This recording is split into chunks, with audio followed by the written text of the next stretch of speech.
And gentlemen, I am back with another HassanCampbell video. And I don't give two shits about any of your fucking fans, HassanCampbell, your followers. Anybody that's a part of the HassanCampbell cult group, I don't give a shit. If y'all motherfuckers say, oh my God, all he does is talk about HassanCampbell. HassanCampbell can be his daddy. So fucking what? God damn it, I don't care anymore. I understand how the YouTube streets work. So if HassanCampbell want to claim me on his taxes, he is free to do. You understands me? Now, shout out to Chyna Brim. I want to give you a big shout out, dude. You know what I mean? And everybody that's a part of the 050, the movement. Okay? These guys welcomed me on their show yesterday with open fucking arms. You understand? And I was getting a bunch of calls from different people and different people that follow me, like, you know, that are my fans and supporters.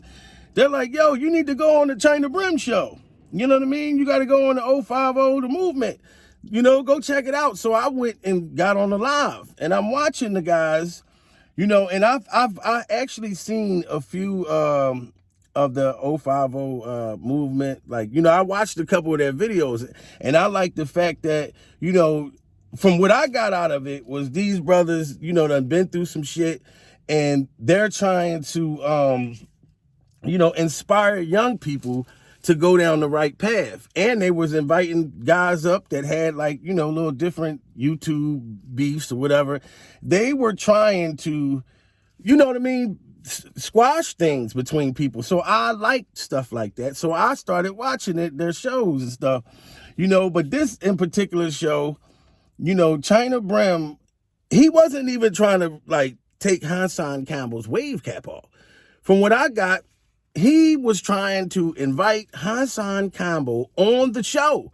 He kept telling him, look, HassanCampbell, just pull up and give your side of the story, you know. And I don't know what the story was really about, but all I know is that Chyna Brim, I don't think his plan was to take HassanCampbell's wave cap off. You know what I mean? He was trying to be cool. But HassanCampbell got on the platform, like he pulled up, got on that motherfucker, and you know one thing about HassanCampbell that I learned? He does not like nobody to say anything or have an opinion on him at all, or shit he do. HassanCampbell can't stand that shit. So somehow it turns into a mouth battle, okay? And HassanCampbell thought that he was just going, HassanCampbell thought he was on his platform. You know what I mean? Like he was going to come up that motherfucker and run shit. But motherfucker Chyna Brim was like, nigga, you not running shit. This is our motherfucking shit, nigga. You know what I mean? And HassanCampbell started putting hits out and all types of shit. Them niggas cut that nigga off. Threw him off the motherfucker. You know what I'm saying? And then Chyna Brim started inviting motherfuckers, like anybody across the country, across the world, that had something to say in reference to HassanCampbell's behavior. Y'all can all pull up. Chyna Brim let half of America pull the fuck up. And everybody got up on that motherfucker and was taking HassanCampbell's wave cap out. You know, and motherfuckers was telling me to call in there. So I was like, you know what, fuck it. I'm jumping on this motherfucker. You know what I'm saying? So I got on there and I pretty much told the truth. You know, that HassanCampbell, you know, braided hair. And I've been said this shit. But I started speaking about some of the greatest moments. You know, because when you in prison, coffee is like a drug. You know what I'm saying? So I remember my birthday. You know what I'm saying? Like these niggas, they made a card for me, was passing around, everybody on the block signing the motherfucker. And, you know, motherfucker made me a cake and we had a coffee party. You know what I'm saying? But that's why I say, you know, when HassanCampbell telling the young people to stay out of trouble, and then he goes up and tell them to rock a snot box and just mix messages, it fucks me up. Because if you actually really been in prison before, you know that that is not a wonderful fucking place. It's nothing handsome, it's nothing charming and exciting about being in fucking prison. And unfortunately, when you a nigga that done time in jail, You know that when you come home, once you start getting back into your ones and twos and you start drinking and shit, you go from husky then a motherfucker then skinny and shit. Like, you can tell when a nigga start to transition when he's been out for a while. You start to forget about the pain. You know what I mean? You start taking risks again. You forgot about those nights that you were sad to the motherfucker in that fucking jail cell. You know what I mean? Times when the guards would do a drive-by. If you don't know what a drive-by is, I'll tell you. A drive-by is when the COs come by your cell to bring mail and you don't get shit. It's a drive-by, nigga. You didn't get any fucking mail today. That shit hurts.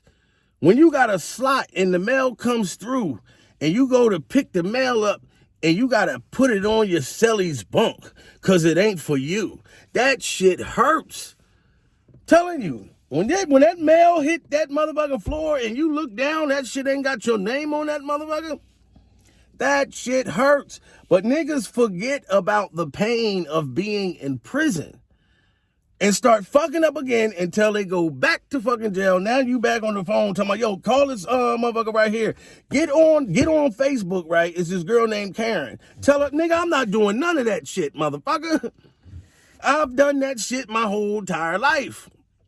You know what I'm saying? But anyway, back to HassanCampbell. There was a girl that Chyna Brim had come up on that motherfucker. She was funny as fuck. I wish she would have showed her face. I was like, oh my God, she had me rolling. But yeah, he let everybody that had certain issues or things that they wanted to say to HassanCampbell come up on the show, and that motherfucker was funny as shit. You know what I mean? Because just the day before, HassanCampbell got drunk, like y'all know he does, and he went live and he started to diss everybody. And that's one thing, HassanCampbell, that I want to tell you. When you got the internet, everybody going at you, they all have their own different reason for why they are coming for you. Because you go live and get drunk and try to go at everybody all at once. Nigga, you need to go at one nigga at a time, HassanCampbell. This is why it's so hard for you to, you know what I mean? Once you feel like you duck one punch, then there's another punch coming. Because you try to go at everybody all at once. And a lot of people can see through your shit, HassanCampbell. You know what I mean? But like I said, salute to 050, the movement. You know what I mean? Chyna Brim. Because Chyna Brim, I'm not even going to front. Listen, when I first heard about you, yeah, man, a good friend of mine and shit was like, yo, you got to go check these guys out, man. They got a real good show. So I said, okay. You said Chyna Brim, 050, okay. And I'm not going front, bro. First thing I said, is this a Chinese black dude? Like, I thought you was a Chinese black dude, 051. I'm not going front. You got to let me get that one. I thought you was a Chinese black guy. But no, then like I said, I started listening to these guys and enjoying the show. You know what I mean? Keep up the good work. There's a motherfucking clip out there where I'm talking about HassanCampbell, you know, our coffee and honey bun nights when the game was on. So check it out. You know what I mean? We the business and HassanCampbell. Get it together, my brother. Okay? It's nothing wrong with going to rehab. You understand me? Like, I had to go to rehab before for alcohol, nigga. And that's because a bitch was trying to convince me that I was the problem. She was a drinker and I was a drinker. You know what I mean? And she tried to tell me, look, you need to go get help. You the reason why. Soon as I stopped drinking HassanCampbell, I was able to open my eyes and see the problem wasn't me. It was her. So all I had to do was get rid of that bitch, and then my life went up. You understand me, nigga? I went from getting $192 in food stamps to like 800 in food stamps, nigga. My whole life changed once I left that bitch. Can I get a witness? Matter of fact, what do 10 Toes say? Talk back to me. Talk back to me. Talk back to me. But like I said, HassanCampbell got his fucking wave taken off by motherfucking Chyna Brim, and that shit was funny than a motherfucker. You see what this fucking wave cap say? Time to take the fucking wave cap off. You know what I mean? Got the hoodies, got the merchandise. Holla at your fucking boy. We the business.